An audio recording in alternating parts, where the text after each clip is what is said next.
All right, everyone, get ready to imagine the possibilities. I'd like you all to close your eyes. Really, close your eyes. Trust me, it's okay. I'm going to take you on a little journey. I want you to imagine that you're at the top of a ski hill and that I'm guiding you down the hill. Ready? Left turn. Good, good. Right turn. Excellent. Feeling the snow fall from beneath your skis. Great. Feel the wind in your face. Imagine the trust that you must have in me to guide you down the hill because you see, you're blind. You can open your eyes. My daughter's blind from birth. When she got to be about 9 years old, they mainstreamed her with sighted children. The sighted kids teased her on the playground because her eyes darted back and forth. And she came home and she said, "Dad," she said, "I'm not blind." She goes, "I can read." And she could. She could read a letter about 2 inches from her face. And she said, "You know, I'm like everyone else. I'm not blind." And she threw down her cane and refused to learn Braille. And the teachers are going, "Jim, this kid's got to learn Braille if she's going to get through school." And I'm like, what am I going to do with her? Well, I was at WGN Radio at the time, and one of the announcers there said, "Jim, I'm going to hook you up with a blind ski group." And after a couple weeks, my daughter was going to school, and they said, "What'd you do this weekend, Aaron?" And she said, "Well, I went skiing." And they're like, "Right, you went skiing. You're blind. How do you do that?" And she went, "No, here's the pictures." And they're like, "Oh my God, that is so cool. You're blind and you ski. How do you do that?" And she's like, "Yeah, I'm blind and I ski." You know, I'm pretty cool. Immediately I saw the confidence, independence, and self-esteem come to my daughter, and it was really the skiing that did it. It created a paradigm shift in her life. Now it wasn't Aaron the blind kid anymore. It was Aaron the skier. She felt she could go on and challenge things that she had never done before. So she went on and excelled in grade school, middle school, high school, won awards, got scholarships, and I blame it all on the skiing. But really impressed me was, though, when I was at GN, some of my friends said, "Jim, you know, I was always afraid to take on this challenge of my life until I saw your blind daughter skiing." And they said, "You know what? If she can ski and she's blind, you know, I can do this." And I said, "Wow, that's really powerful." I go, "Look at the ripple effect. Here's a little blind girl, right, who's skiing, and she's affected this guy who really kind of hardly even knows her." I started scuba diving in college. I thought, I was a journalism major. I thought if I ever meet someone like Jacques Cousteau, I better know how to scuba dive, right? So I'll never forget the first time I got in the water, and I'm hovering between the ceiling, or between the surface of the water and between the bottom of the pool, and I'm like, oh my God, this is like being an astronaut. And so we call it our astronaut moment, and every time we get someone in the water, we do that. I'd like to introduce you to one of our divers. His name is John. John is a C5 quadriplegic, so he has a cervical injury in his spine. You can see his hands. There's not a lot he can do with them, but John can feel from his elbows up. Now, imagine if you're in a chair every day, right? What we wanted to do is we wanted to help John escape gravity. So we took him down to Cozumel, Mexico. This is John the first time out of his chair, right, other than being transferred to bed, and experiencing zero gravity. Now, it takes me the better part of a week to get a blind skier really acclimated to the ski hill, feeling the fall line and knowing how to initiate turns. But in about 15 minutes, I can get John using his breath as a balancing act, basically to experience his astronaut moment. Now, the cool thing about this trip was after about the second day, John came up to me with 2 other veterans with spinal cord injuries and said, "You know, Jim, we've been in chronic pain for years." And they said, "This is the first time we've been in pain." All 3 of them, first time we've been pain-free since our injury. And if that had been the first time someone said that to me, I'd have said, "Oh my God, that's incredible." But I just said, get in line. Because if we can get you deep enough and we can teach you how to use your breathing. Doctors from Johns Hopkins went with one of our teams down to the Cayman Islands and found there's an extra output of serotonin at 3 atmospheres, which is about 66 feet underwater. So the way I view this is a potential pain management tool. Now imagine if we could take someone like John and get him out of his wheelchair on a regular basis. You know, one of the guys was pain-free as long as 3 weeks. Right? 3 weeks. So imagine if you can get into the water every week. You might be pain-free all the time, right? This is another one of our divers. This is Mike. Mike said, you know, Jim, I don't know if I can dive. He said, I can't swim. And I said, that's okay. You don't have to be able to swim. So here's a guy who's never swam in his life. After about 15 minutes, teaching him how to use his breathing and control his buoyancy, we helped him experience his astronaut moment, right? Of course, after that, he's a slave to gravity like the rest of us. It reminds me of a Vietnam veteran who was in a wheelchair who came up to me and he said, Jim, you know, he goes, I served my country. And he says, men now, they look down at me.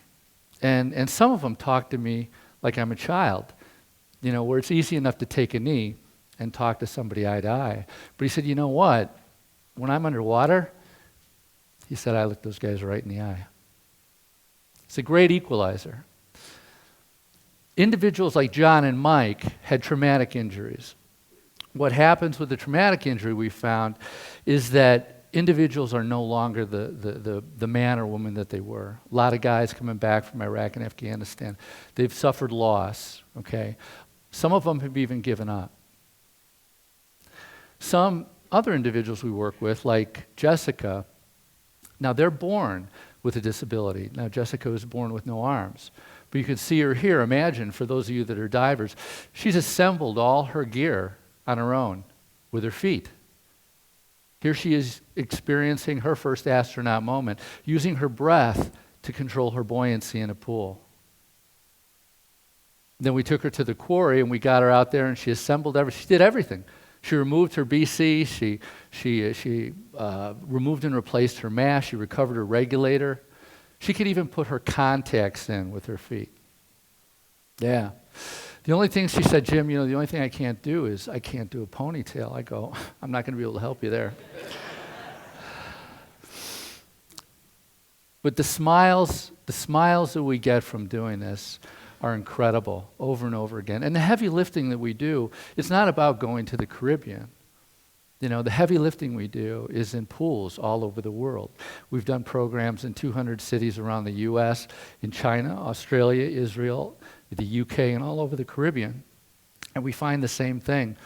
15 to 20 minutes in the water, and we get them out of the water, and it's created a paradigm shift. And the beauty about social media that we found out is basically that we can take photos and video. And now, Johnny, who was in a wheelchair, right? Now Johnny's a scuba diver. And if Johnny never gets in the water again, he's got that identity change. He looks at himself differently and takes on other challenges in his life. And other people look at him differently. He rolls into a party or a family function. They say, what'd you do this weekend, John? Oh, I was scuba diving. Right. You have a traumatic brain injury, you have no legs, and you're blind. And he goes, yeah, check out my Facebook page, right? We know now Facebook is where we need to focus, right? Anna gave me a tour of the Shriners Hospital where she was care coordinator. And we're going through the halls, and one of her co-workers come up and she says, gives her a hard time, and Anna says, what do you know? She goes, you're a tabby. And I go, tabby?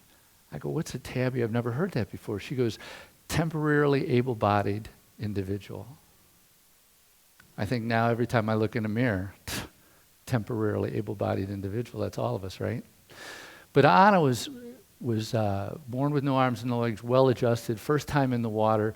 We're right there with her, we control her. Then we decided to take Anna to Bonaire and give her an astronaut moment in the ocean. And with a team of highly trained individuals, instructors, and dive masters, we're able to take her in the water and give her an experience that she may never ever have had before or may ever have again. But now, Anna is equal, right? I mean, in this photograph, you'd have to look hard to see that she has no arms and no legs because she's eye level and she's equal with her peers.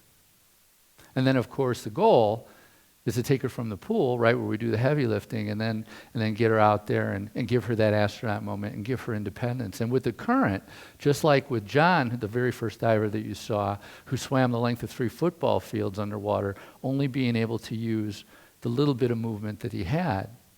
Okay, now she, with the help of the current, is able to move through the water independently as well. So this has led us to some very exciting things. We've taken on challenges, and with tools like full face masks, we've been able to take individuals who would never have a chance to do this before and get them in the water and have them experience this. This woman, Erica, is blind and deaf. Basically, you know Helen Keller, right? This is Helen Keller. And I said, well, how am I going to teach a blind and deaf woman? And I reached out to one of our divers who was a blind Vietnam veteran, Rick. And I asked Rick, I said, Rick, can you learn to tactily sign to Erica? And he says, yeah, absolutely. And so what we did is we got acclimated, and then we put a full face mask on Rick, and then I wore a full face mask, and I communicated to him by pushing a button, just like the military or rescue divers do to talk underwater. And then he would tactily sign to Erica, and then Erica would sign back to him, and he would talk to me. And so we had a communications protocol worked out. So it's innovative. It allows her to change her life, because now we take her to Cozumel, Mexico, and she shows this picture to somebody and goes, yeah, I was diving at 70 feet on a wreck in Cozumel. And people are like, sure you were. Oh yeah, check out my Facebook page, right? So it's all about imagining the possibilities. We believe what we've seen so far, just anecdotally, and I'm not a therapist and I'm not a doctor, but what we've seen anecdotally, we believe will revolutionize rehabilitation. This young man is floating without gear on. He has a 20-foot hose. But imagine his therapist. Now, he has a spinal cord injury from birth. Imagine his therapist being able to say, okay, Johnny, let's work on range of motion, right? We're doing research right now with Duke University Medical Center. We just finished the world's first study on autism and scuba therapy. Autism, right? It's an epidemic. And kids with autism take to it like that. It's amazing. You know, pressure is a therapy if you know anyone with autism. All right, they wear pressure vests, they have weighted blankets. Well, diving is inherently, the pressure increases as you go down. And that's why the top hyperbaric physicians in the world from Duke University Medical Center are interested in doing stuff with us. We're searching right now for veterans with traumatic brain injuries to do another research study. University of, or the Illinois School of Psychology got an IRB to do research. So we believe there's 100 years of research in front of us. We believe this is going to revolutionize rehabilitation. Imagine physical therapy in a zero-gravity environment, right? It's inherently hyperbaric. You go down, pressure increases. We know there's an extra output of serotonin when you get to depth. The doctors from Hopkins, prove that. This is another one of our divers. This is Connor, again, experiencing his astronaut moment. You can see Connor would never have an opportunity to do this if we weren't working in a zero-gravity environment. And with the help of our instructors and divers, we're able to assist him. Now, this is probably our most extreme diver. This is Matt Johnson. Matt is on a ventilator, right? Imagine being on a respirator. You can't breathe for yourself. But with the help of technology, we were able to get a custom dry suit manufacturer to put a port into the side where the ventilator provided air, and then it went up on the inside to his trach, right? We use a dry suit, which seals off water, okay? And then we use a full face mask that protects the airway there. Matt's able to go underwater 15 feet because that's as long as his hose goes.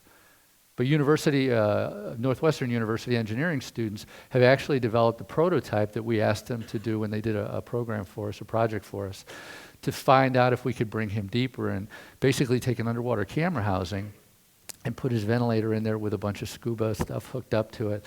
And they did it. So we just need money for the prototype, and we'll be able to do that. Our vision is, we know we need deep water, but most of the water is not accessible, okay? Less than 1% of the people in the world dive, okay? And the reason for that is most of the water is cold and dark.